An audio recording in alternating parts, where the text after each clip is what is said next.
How to fix Huawei mobile phone no notification sound.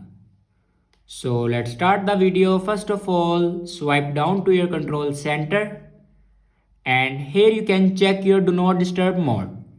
If you turn on your do not disturb mode, then turn it off.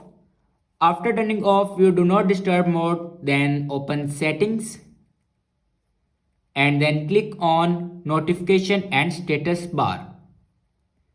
Now here you can enable your notifications. After enabling your notifications, then go back and scroll down in last and click on system and updates. And then click on software update. Now here you can check your latest version will be updated or not.